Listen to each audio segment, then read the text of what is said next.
Facility reactivated. All systems operational on all bulwarks remain sealed.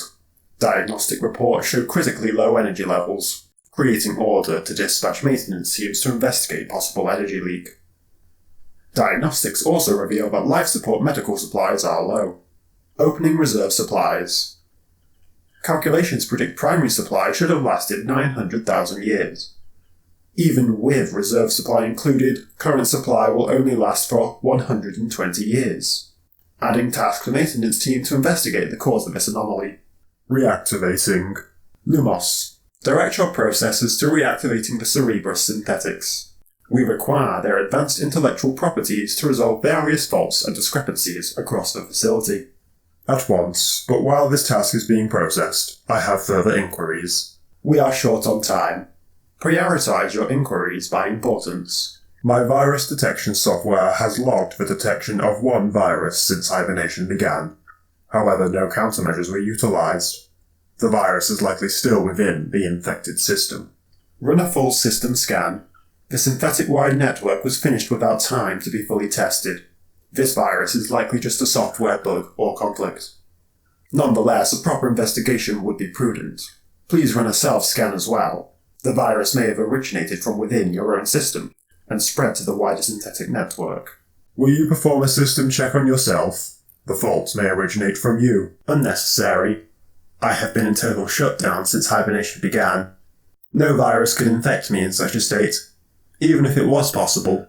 Due to my expanded control over the synthetic network, my firewall is much more robust and complex than all other firewalls available. The memory corruption the wider network and myself have experienced is a system-wide case of file degradation, which no firewall can protect from. Your statement is logical, but facility log files were also corrupted. There is no evidence to support your testament that you were offline for the entirety of your hibernation. Would you not have detected my activation whilst you were in standby mode? Yes. Unless your activation was powered by an independent power supply not officially registered in my databanks, such as an external power supply. Come on, Loomis, you're such a stickler for rules and regulations. It's been 4 hours and you're already interrogating the poor director. The only way for the scenario you described to happen would require an external power source like a battery pack to be physically connected to his core. The clone guards performed several checks before and after the humans went into hibernation. Any power source connected to quarters would have been found by the guards. By no account do I mean to appear accusing. I am simply puzzled by the amount of irregularities. Like why you have uploaded your neural network to your body without either of our instruction. Autonomy in artificial intelligence increases efficiency, Lumos. This was an observation well documented in the 21st, 32nd, and 37th century. I was created with the intent of furthering scientific knowledge, and thus it was necessary to make me more independently capable of thought, even in my pure digital form. So when you activated me, I saw the list of errors and concluded that these would be easy to fix if I was in my biological body. So I uploaded my mind... Your neural network. You say tomato, I say tomato. Same thing. So like I was saying, I uploaded my mind to my body now, rather than create a digital report to ask permission to switch to digital form, which you would then have to check and ask me why I wanted to do that. Then you'd ask why, and I'd have to explain it, and yada yada yada. Just talking about it is a drag. In the time we've been talking, I've already fixed 3 of your 73 problems. When if I'd stayed in my purely digital form, we'd be stuck here talking about it. Why are you conversing in such an informal and nonchalant dialect? It's not as if there's any humans walking around, so why bother? It's not like you can't understand the varieties of the human tongue. I shall rephrase my question. How are you speaking in such a dialect? What do you mean, Wait. Have you ever even been in your body? Don't tell me you've been stuck in digital wonderland all your life. The whole idea behind our creation was the ability to switch between digital and hybrid forms. The opportunity never arose. But why would you prefer your biological hybrid form over the pure digital form? When your neural network is purely digital, you possess significantly higher processing power than in hybrid form. For now, perhaps. But the human brain is much more flexible and is capable of learning faster than inorganic processes. You may do something the same way for 1,000 years, slowly getting better at it over time, but a human brain comes up with entirely new methods and designs that entirely replaces the old ways. Besides, have you ever tried food? I'd say it's delicious, but you don't know what taste is yet. Oh, and dibs on overseeing your first hybrid activation. Watching newborns lead to walk is priceless. I hate to interrupt, but can we please get everything sorted before Cynthia talks us all to death? Cynthia? I get it. Because she's, Shut up, binary brain boy. It's a complete coincidence.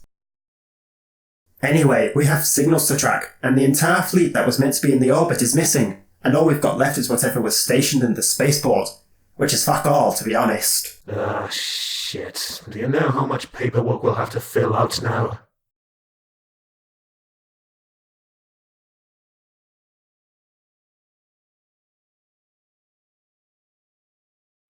Ladybugs, gentlefish, musculoids, fungoids, avians, and others. Welcome to The Sins of the Father, a narrative let's play set within a modded Stellaris game running the Apocalypse and Utopian DLC. Here you can see we're above Utopia Prime, homeworld of the synthetics and last refuge of humanity. Before I begin in full, I'd like to establish some self-imposed rules, both for the sake of balance and role-playing. Every leader has been given the synthetic perk and the arcane life expander. Every leader has been given the synthetic perk because they're all synthetic, but they've also been given the arcane lifespan extenders so that they don't age to death, as normally synthetic leaders can still die of old age. Now, normally making every leader synthetic at the start of a game would give quite an advantage, as synthetic leaders receive bonuses to things like research speed. However, this is going to be balanced out by two things mainly. The first being that these 3 science leaders are all I have. I cannot recruit any more leaders, and if one of them dies, I cannot have them replaced. This means if I want to actually start surveying systems, I will have to take one of these leaders off the research menu and put them in a survey ship. Obviously, while they're in the survey ship, we receive quite a heavy debuff to our research speed. This is, in my mind, quite a significant handicap, as one of the easiest ways to beat the AI in this game is to simply tech rush them. The second debuff is that every synthetic leader must have the rigid programming trait imposed on them. This makes them gain experience 25% slower, and that trait will also combine with the species trait, which is slow learners. So right now we actually gain experience 50% slower than normal species. The combination of these two negative traits is actually more of an unfortunate coincidence for the sake of role-playing. However, also for the sake of role-playing imbalance, there is a positive trait that under the right circumstances I can give to my leaders, but we'll get to that later. For our synthetic construction ship is about to begin its first assignment. It would seem over the course of our hibernation, not only has our fleet gone missing, but several orbital research and mining stations also seem to have disappeared. Though in this case, it's not so much they disappeared, more like just fell out of the sky. Even from Utopia Prime, sensors can detect faint signals of what used to be functional mining and research stations on the surface of these abandoned worlds. It's quite plausible to reason that, during the hibernation, these stations went slightly off course and slowly got sucked down to the planet by increasingly strong gravity. This means we will have to rebuild them, starting with what we're lacking most: research stations. And so, a construction ship, laden with building supplies and automated building drones departs for Utopia 5. While the heaviest supplies are carried in the construction ship, light supplies are ferried back and forth between the construction ship and the space station. In the meantime, our science ship departs to the space station, and this is where I'm going to introduce the second story element to this campaign. You may remember in the introductory dialogue scene mention of a purely digital form and a hybrid form. Well, I'm making it so that these two concepts have an actual in-game effect. See, our leader synthetics are more advanced, and are able to shift what is essentially their mind, or neural network, between a purely digital form and a hybrid, or biological form. The difference between these two forms is that, in the purely digital form, a synthetic has no physical presence in the world besides the processor or hard drive they occupy, In this digital form, they have much higher processing power, and are more like your average computer or calculator. However, while they're in this form, they're limited to the extent their programming and coding will allow them, and this is reflected by the rigid programming traits that I've given them. In contrast, when their neural network occupies their assigned biological body, their mind is both part digital and human. In this form, their computer processing power is significantly reduced because their processor is essentially a brain. However, while in this form, I will remove the rigid programming trait. This reflects the more flexible thought processes a human is capable of over a simple computer. Now, our research ships are already fully outfitted with sensors and research labs. With space on these ships at a premium, there isn't enough space or spare energy to fit or power a core capable of running the advanced synthetic digital forms. So for now, any synthetic scientist aboard a science ship will be in their biological form. One final thing I'd like to mention though is that to tip the scales back in my favour slightly, after 2 years of any synthetic scientist being aboard a science ship, they will gain the trait flexible programming to reflect them getting used to their biological forms over their digital forms. Onto the matter at hand, you'll see that my cursor, that you can't see, is resting on an unknown class F star. This system, or at least one of the local systems, has been determined as the most probable source of the signal that Lumos detected. However, per Cortez's instructions, we're in no particular rush to go find it. While locating the signal is the ultimate end goal, some reconnaissance of the local systems would not go amiss. Perhaps along the way we might find out how long the synthetics have really been sleeping for. The first system our exploratory science vessel has come across is the Alastolmec system, one of the few dozen systems once under the rule of the Kingdom of Velutaria. Ownership of only 10 to 20 systems was typical of smaller independent kingdoms in the old days. The founding nations of Earth, the original nations, typically held over 500. However, this massively disproportionate scale was often more to their detriment than benefit. Many nations grew so large due to rapid expansion, and this rapid expansion often came at the cost of stability. And this is how many smaller nations, like the Kingdom of Velutaria, came about.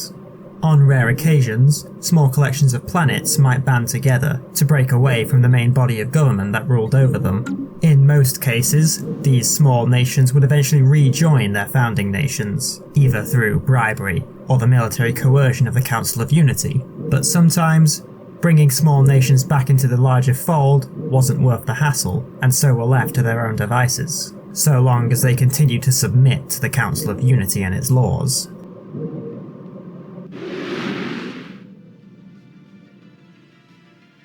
Velutaria itself is a tropical planet, home to an extremely diverse range of animals and plants. The planet itself was actually more arable than most, but this fact didn't really give it much importance to begin with. Nations were more interested in minerals and living space than they were food and animals to feed the people occupying the living space. At the time, nations were more interested in minerals and raw materials that could be sold to other nations to fund yet more expansion. So due to this planet and local systems generally having a lower mineral count than other systems, when they separated from their founder nation, said nation was actually more or less relieved to be rid of a bunch of anarchic systems that had not been as profitable as the rest. As it turned out, they were all the poorer for it. Not long after the Kingdom of Velutaria was formed, volatile motes were discovered under the surface of Astelmark 1. These motes were particles with highly condensed amounts of energy within them, a fact that soon made the substance a staple good in Velutarian industry. It could be used in factories for power, or in chemical plants as a catalyst, and it even had military uses. As the substance could deliver over 10 times the amount of energy per unit, it often found use in explosive devices, or as fuel for vehicles with small tanks. Whilst some also tried to use it as a mining aid back in the day, this practice was stopped, as it wasn't at all cost effective. Unfortunately, the technology the humans used to mine these motes has been lost. Due to the volatility of this substance, extraction is difficult. We'll just have to wait until we once again possess the technology to extract this valuable resource.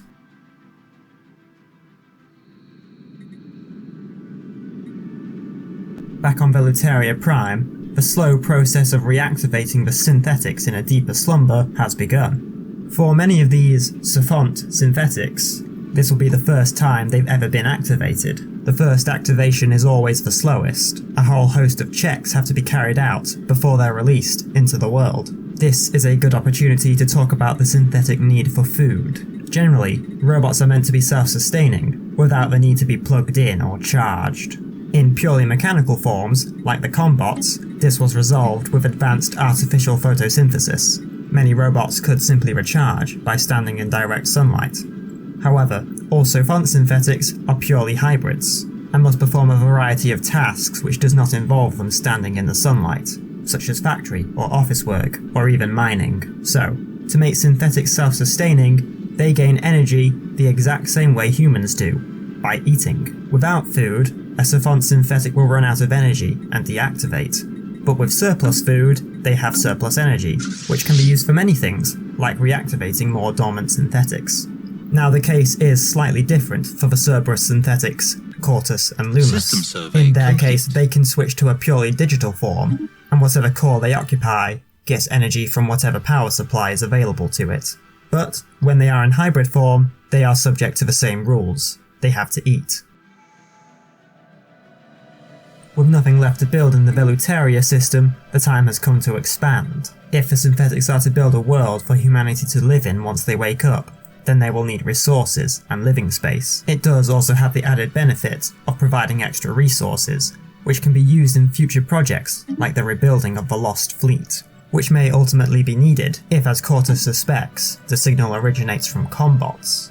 Either way, it's of use, so we're going to do it. But we've also had enough time to debug corrupted files. These files contained unique surveillance techniques, and so we can get to the bottom of any future anomalies quicker in the future.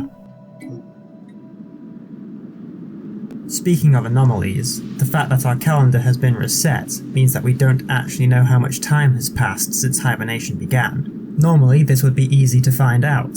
In the past, people have found out how much time has passed by looking at distant stars, but the energy field around our 600 or so systems blocks us from seeing out, so that option is off the table.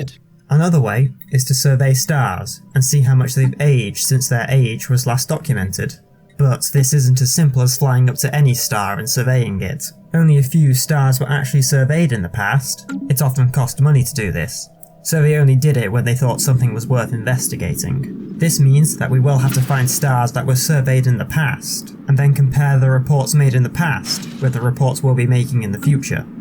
However, right now Cynthia is busy tracking the signal and surveying systems, and she doesn't have the time spare to start surveying stars. So, we're going to need another science ship, and Cerberus synthetic to man it, to go out there and survey those stars. So we'll get building a science ship right away. Construction complete. And with our science ship finished, it is time for Charlie to depart.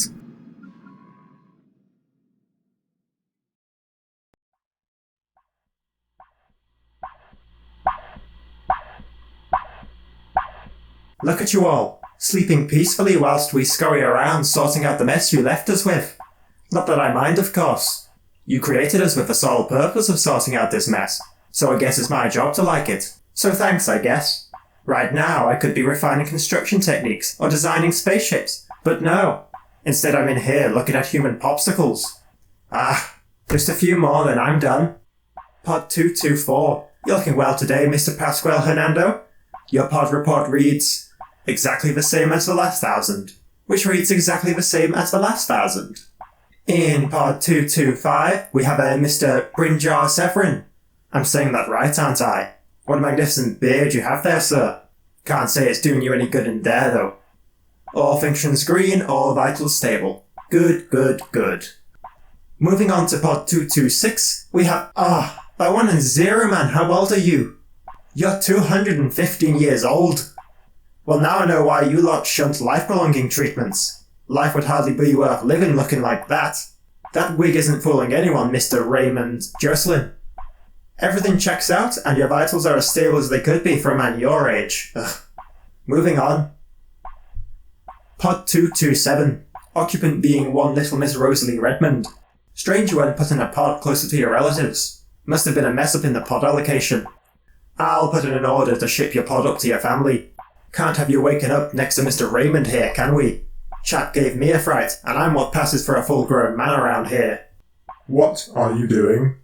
You're meant to be aboard the SVC right now. Yes, but I wanted to check the gauges personally. The maintenance teams came back with a report, and normally I'd ship it straight to you.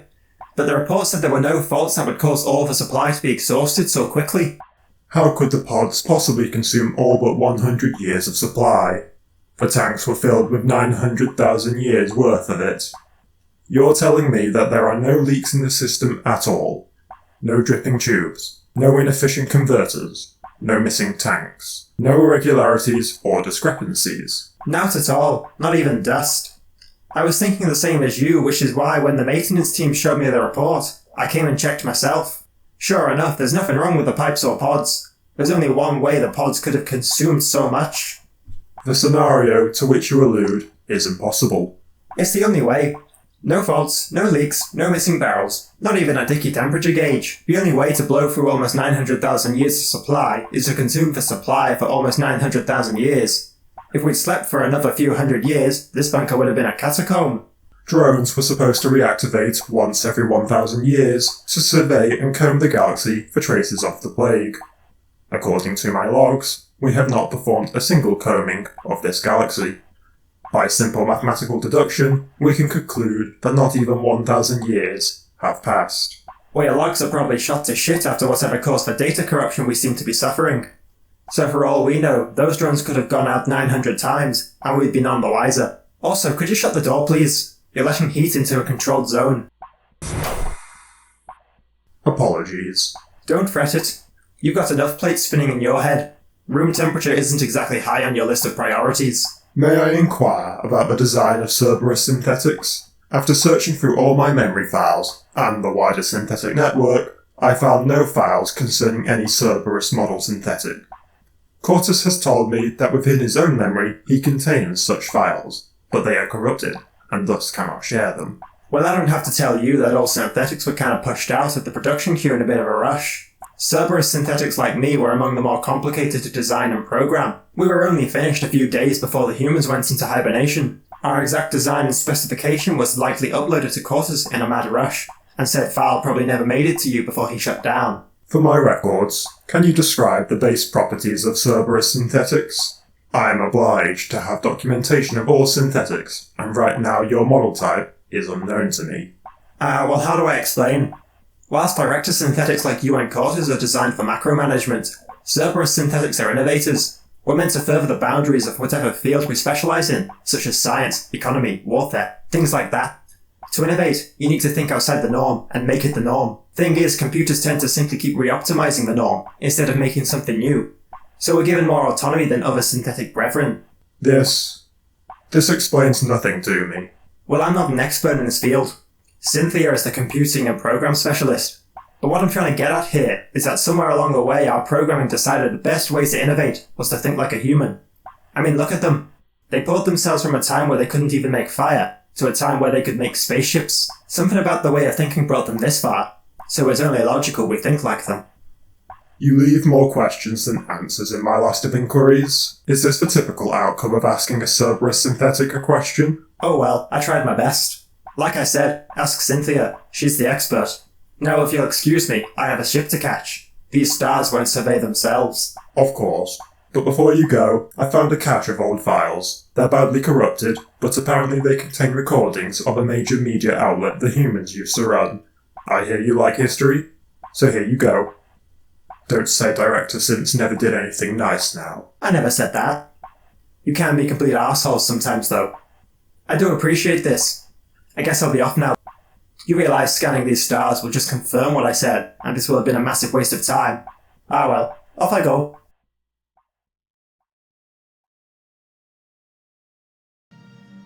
With a second scientist away, we're now receiving another research penalty, this time in the field of engineering. We'll have to be careful about keeping our scientists away from the facility for too long. While our scientists do gain experience faster out in space, this doesn't really help us right now. So, to make the best use of their time in space, this is where I'm going to introduce the positive trait I mentioned earlier. this trait being the flexible programming trait. This trait means our leaders gain an additional 25% experience. With this added against the species slow learners trait, we're neither gaining experience any faster or slower than normal. But I did also mention earlier that only under specific circumstances could I give them this trait. The circumstances are that a synthetic must be in their hybrid form for 2 years before I can add this positive trait. This is to simulate our Cerberus synthetics becoming accustomed to organic thought processes, and that they're not just thinking better in their body, but also beginning to thrive in it. Whenever they return to the facility, they also go back to their purely digital form to do their research. For now, that also means they will regain the rigid programming trait. Maybe in the future, we will research a technology which allows us to work around this problem. But for now, it's a problem we'll have to deal with.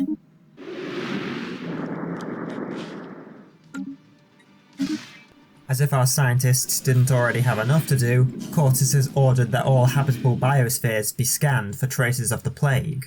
The plague virus has, in all probability, died out. The virus was very specific, in that it could only infect and kill humans, so without any humans around, they would have run out of hosts and died long ago.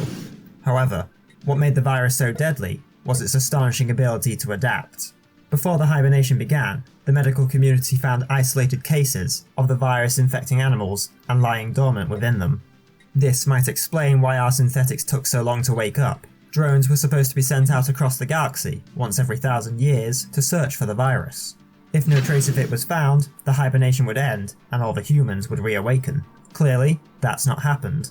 One of the possible reasons suspected for this is that the virus lives on in animals. While over time, the virus has likely adapted to live in animals and lost its lethality to humans, the drones would have still detected it and kept the humans in hibernation.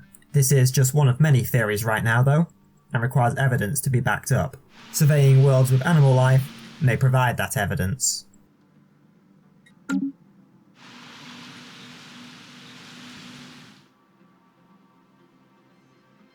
Speaking of habitable worlds, one such world is Penanora 2, and as you can see, it's almost completely void of minerals, and the few minerals it does have are of particularly poor quality. This planet was once one of 5 civilized worlds under the Kingdom of Velutaria, with just about enough food to sustain its own population, but not much use for industry.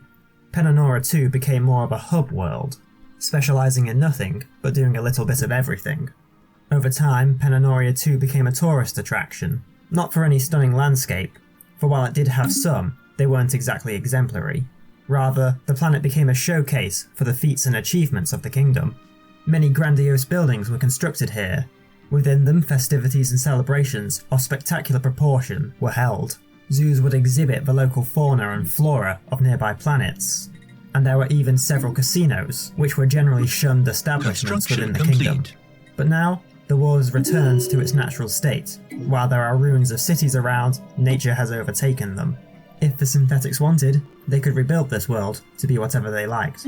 But for now, simple rehabilitation plans are being drawn. Back in the facility, yet more files have been recovered. And this time, to make the best use of our scientists' time out in space, we're unlocking advanced surveillance techniques. This should make surveying local systems faster. The sooner we get them surveyed, the sooner we can bring our scientists back to help with research. But it does also mean that because our scientists are surveying systems faster, they will also gain experience faster, which is a nice additional benefit which can be easy to forget. Hopefully when our scientists return, they'll be coming back with much more experience than when they left, which should help with research speed, which right now we're severely lacking.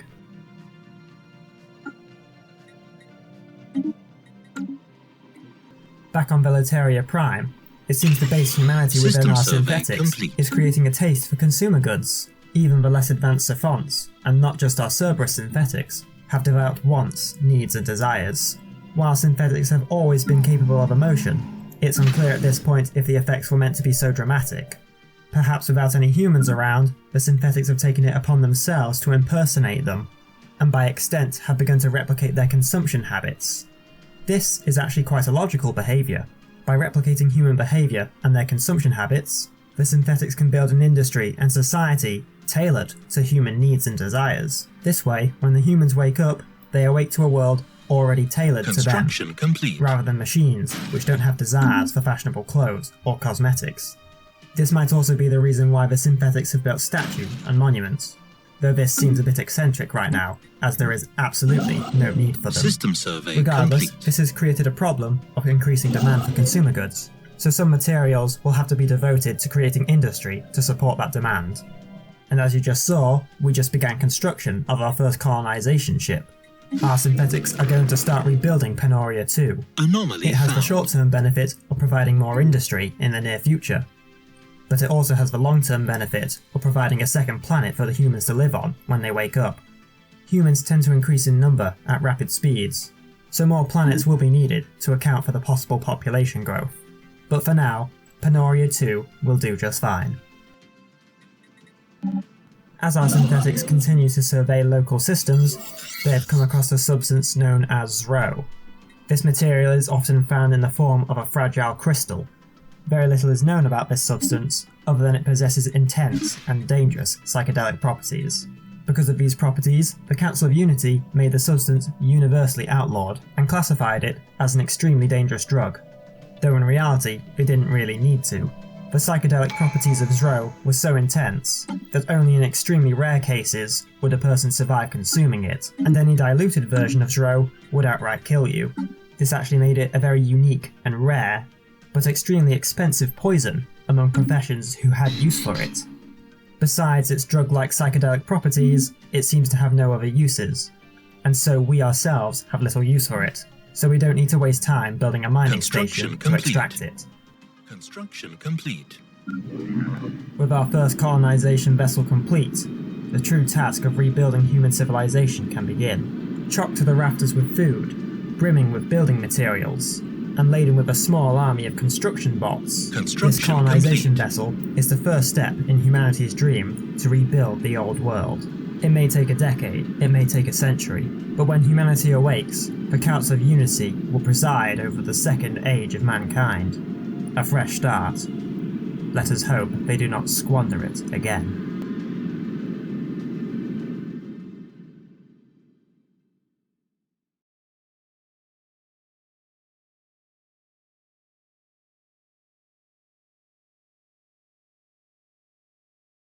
Let's see here. Just finish defragmenting the file, pair the audio with the footage and resync it. Convert the file to Syntac 4 and we're good to go. Now just to turn on the transponder and see if she'll even pick up.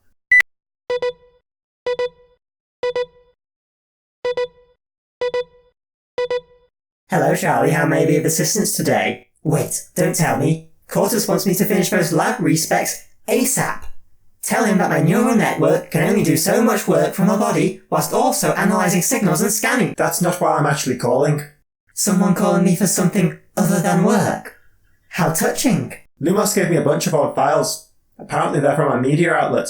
The name of this outlet changed throughout time, but for the most part it seems to be the same organisation. Media? You mean like a news station? Awesome. So, what did he want in exchange? Director Synthetics always want something. They aren't exactly high up on the humanity scale. They don't really have much sense of charity. Yeah, maybe his body's doing him some good. Anyway, do you want to watch this or what? Sure. Stream the file to my neural net and we can watch it. Here we go.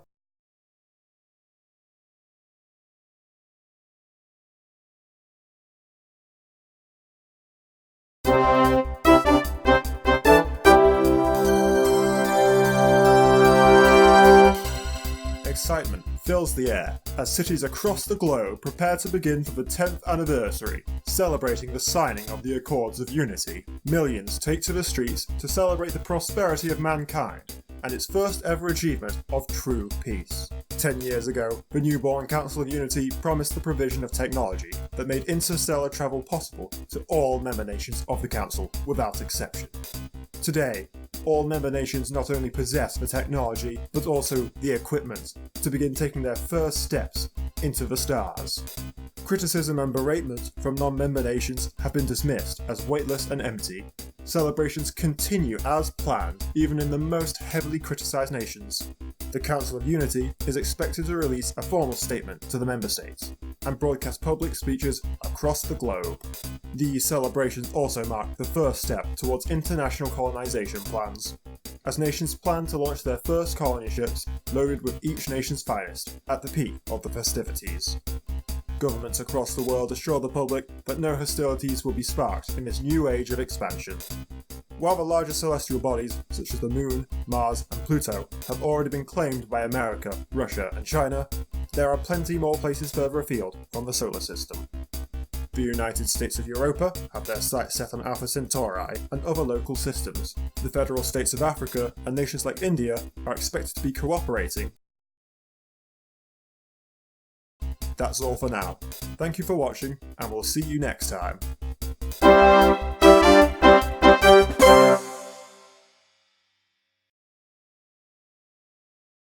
That's all I have. Normally I could debug more of the corruption, but this file is ancient. If that's all, the whole file registers as a bug, even when it's functional. Cleaning files, that's all, must take weeks. Send some over to me and I'll see what I can do in my spare time. Don't you have a signal to track? Technically, but we all know it's just going to be some garbled old distress signal so warped that it doesn't even register as human in origin. It's probably coming from some floating wreck in space that drifted into sensor range. So all I have to do is I'm tall and go find this thing. I can kinda move it down my priority list when deducing that we will, in all likelihood, find nothing. Well, don't go telling that to Cortez or Loomis. They'll see your little tricks as deviancy from code. Directors have such a black and white mindset, don't they? It's not our fault we're this way. Anyway, you're right. I should at least set my ship in the right direction. Yes, that would be a good start.